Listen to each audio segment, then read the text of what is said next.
এই জিনিসটাকে আপনারা কে, কোথায়, কি নামে ডাকেন অবশ্যই আমাকে কমেন্টে জানাবেন। এই ভাজিটা আমার ব্যক্তিগতভাবে অনেক পছন্দের। খুব সিম্পলভাবে রান্না করা যায়। আম এটাকে আমাদের এখানে কেউ মিষ্টি খুরা বলে, কেউ সিচকা বলে। তো আমি মূলত সিচকা ভাজি বলে থাকি।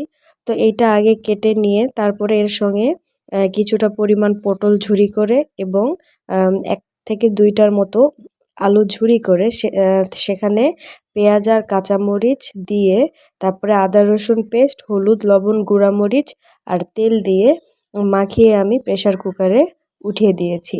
এখন আমি প্রেসার কুকারে ঢাকনা না লাগিয়ে কিছুক্ষণের জন্য নাড়াচাড়া করব আর ঢেকে ঢেকে একটু কষিয়ে নেব, তাহলে তরকারিটা খেতে আরও ভালো লাগবে। আমি মূলত এভাবে রান্না করি। আমার কাছে অনেকটা সহজ মনে হয় আর আমার কাছে ভালো লাগে এভাবে। তো আশা করছি দেখেই বুঝতে পারছেন যে আমি কিভাবে তরকারিটা কেটেছি। এটা কাটার উপরেও অনেকটা ডিপেন্ড করে। তো আমি মূলত ছোট থেকে এভাবে দেখেছি। আম্মু কাটতো তাই আমি এভাবেই কেটেছি। আমি ঢাকনা দিয়ে রেখেছিলাম। ঢাকনাটা উঠিয়ে আমি আবারও একটু নাড়াচাড়া করছি। ১ম এর দিকে একটু কষিয়ে নিলে মসলার যে গন্ধগুলো থাকে, কাঁচা গন্ধগুলো সেগুলো চলে যায়। তখন তরকারিটা খেতে ভালো লাগে। তো আমার কষানো শেষ। আমি এখানে অল্প পরিমাণ পানি দিচ্ছি। যেহেতু সবজি এটা এতটা পানি দিয়ে সেদ্ধ করার কিছু নয়। বেশি পানি দিলে তরকারিটা একদম নরম হবে, ঘেঁটে যাবে। তখন খেতে একদম ভালো লাগবে না। তাই আমি অল্প পরিমাণ পানি দিয়ে এখন প্রেসারের ঢাকনা লাগিয়ে ৩ থেকে ৪ টা শিস দিয়ে নিয়েছি। এই যে দেখুন ঢাকনা খোলার পর দেখতে কিছুটা এরকম লাগছে। এখন আমি প্রেসার কুকার থেকে আলাদা একটা পাত্রে বা পাতিলে নামিয়ে নিলাম।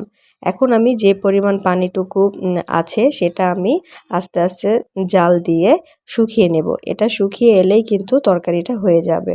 এই তরকারিটা সজনার মতো, এটাকে ডাঁটাও বলে, এটাকে মিষ্টি ডাঁটা বলে। এটা চাবিয়ে খেতে অনেকটা মিষ্টি, মিষ্টি লাগে, খুব ভালো লাগে। আর অবশ্যই তরকারিটি নামানোর আগে একটু চিনি ছিটিয়ে দেবেন। এই চিনিটা এই তরকারিটার স্বাদ হাজার গুণে বাড়িয়ে দেয়। বিশ্বাস না হলে একবার ট্রাই করে দেখতে পারেন। একটু চিনি দিলে তরকারির কালারটাও সুন্দর আসে আর খেতে তো মাশাআল্লাহ অনেকটা ভালো লাগে। তো আমার তরকারি কিন্তু একদমই প্রায় হয়ে গেছে। দেখুন তেল একদম সামনে উঠে এসেছে। তরকারিটা আমার কেমন লাগলো আর আপনারা আপনাদের এলাকায় এটা কী নামে ডাকেন অবশ্যই কমেন্টে জানাবেন। আমার চ্যানেলটাকে সাবস্ক্রাইব করে দেবেন, লাইক, কমেন্ট করতে ভুলবেন না। Thank you for watching. আল্লাহ হাফেজ।